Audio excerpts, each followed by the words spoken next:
এটা জাতির সাথে ডিরেক্ট একটা গাদ্দারি। আমরা এটা এক্সপেক্ট করি নাই। আমরা তরুণ প্রজন্ম হতাশ, আলেম ওলামারা হতাশ, এবং যারা বাংলাদেশের নাগরিকরা রয়েছি, এটা কখনোই আপনাদের থেকে আমরা আশা করি নাই। বেগম জিয়াও বলেছিল যে আওয়ামী লীগের এই সংবিধান, মুজিবের এই সংবিধান, ভারতীয় এই সংবিধান আমরা আসলে ছুঁড়ে ফেলে দিব। এখন বেগম খালেদা জিয়া এটা ছুঁড়ে ফেলে দিয়েছে, আর তারেক জিয়া হলো এটা গিয়ে বগল দাবা করেছে যে না মা, আমি এটা রক্ষা করব। আমি আপনাদেরকে আসনি সংকেত দিয়ে রাখি, সেটা হলো বর্তমান প্রধানমন্ত্রী তারেক রহমান দেশকে একটি আফগানিস্তানের মতন যুদ্ধ বিধ্বস্ত রাষ্ট্রের মতন নিয়ে যাওয়ার চেষ্টা করছেন। নির্মাণে নাম্বার 1 শাহ সিমেন্ট। ইঞ্জিনিয়ারিং করে আপনারা ভারতের টিকিট নিয়ে আপনারা এখানে সংসদ ভবন দখল করেছেন গুন্ডা, মাস্তান, চাঁদাবাজদের নিয়ে, এবং বাংলাদেশের মানুষকে আপনারা গ্রিন কার্ড পেয়ে গিয়েছেন। এটা আপনাদের ভুল ধারণা। এবং যেই দল আপনার মেরুদণ্ড ভেঙেছে, যেই দল আপনার মাকে হত্যা করেছে, সেই দলেরই আপনি আজকে বৈধতা উৎপাদন করতে, অফিস খুলতে আপনি সর্বাগ্রে ভূমিকা পালন করেছেন। এটা জাতির সাথে ডিরেক্ট একটা গাদ্দারি। আমরা এটা এক্সপেক্ট করি নাই। আমরা তরুণ প্রজন্ম হতাশ, আলেম ওলামারা হতাশ, এবং যারা বাংলাদেশের নাগরিকরা রয়েছি, এটা কখনোই আপনাদের থেকে আমরা আশা করি নাই। এই যে কনস্টিটিউশন, সংবিধান, বেগম জিয়াও বলেছিল যে আওয়ামী লীগের এই সংবিধান, মুজিবের এই সংবিধান, ভারতীয় এই সংবিধান আমরা আসলে ছুঁড়ে ফেলে দিব। এখন বেগম খালেদা জিয়া এটা ছুঁড়ে ফেলে দিয়েছে, আর তারেক জিয়া হলো এটা গিয়ে বগল দাবা করেছে যে না মা, আমি এটা রক্ষা করব। আচ্ছা, অর্থাৎ মা একদিকে বলেছেন, ছেলে হলেও এটাকে রক্ষা করতে গিয়েছেন। এটা হলো আসলে ওই যে বলে না যে মা একটার জন্য আন্দোলন করেছেন, আর ছেলে হলো বিরোধী পক্ষে হলো যোগ দিয়েছেন।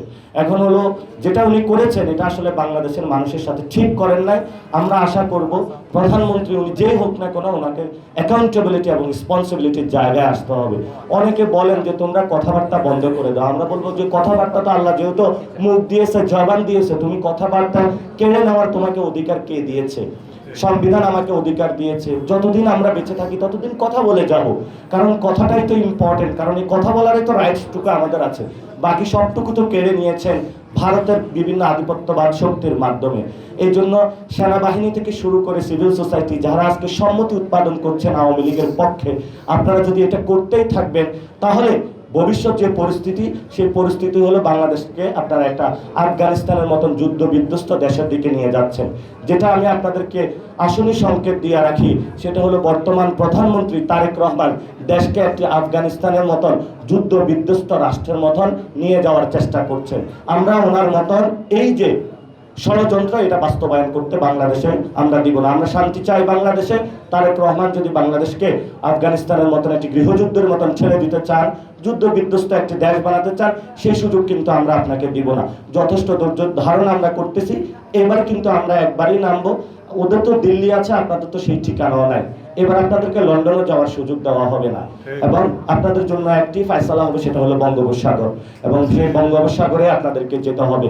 কারণ আমরা এখানে কথা বলছি, আমরা মানুষের জন্য কথা বলছি এবং মানুষের অধিকারের পক্ষে কথা বলছি। বাংলাদেশ অনেক গভীর সংকটে রয়েছে। সেই সংকটের মধ্যে চুপ্পুর একটি সংকট, সেটা আপনারা আবার উস্কে দিচ্ছেন। আপনাদের 200 সিট আল্লাহ দিয়েছে, যেভাবে আপনারা গিয়েছেন ইঞ্জিনিয়ারিং করে, এখন আপনারা চাইলে কিন্তু অভিশংসন করতে পারেন। আপনারা একটা ফাও কাজে হলো এই সংসদটাকে একটি অকার্যকর সংসদের দিকে আপনারা নিয়ে যাচ্ছেন। সংসদে কনসেনসাস কমিশনে এখানে অনেক আলেম ওলামা ছিলেন, ওনারা অনেক সুন্দর বক্তব্য রেখেছেন, এবং সেখানে আমরা একটা সমাধান করেছিলাম, সেটাও আপনারা বাস্তবায়ন করছেন না। আপার হাউজে বাস্তবায়ন করছেন না। তো দেশটা আপনারা কোথায়, কোন জায়গায় নিয়ে যাচ্ছেন? তেল কিনতে যাবেন, সেটার জন্য আপনারা যুক্তরাষ্ট্রের অনুমতি চাচ্ছেন, ওইদিকে মোদির অনুমতি চাচ্ছেন, সব দিকে শুধু অনুমোদন। তাহলে আপনাদের কি মেরুদণ্ড নাই নাকি? শেখ হাসিনা যে মেরুদণ্ড ভেঙে দিয়েছে, ওই ভেঙে মেরুদণ্ড নিয়ে আপনি ক্ষমতা অধিষ্ঠিত হয়েছেন।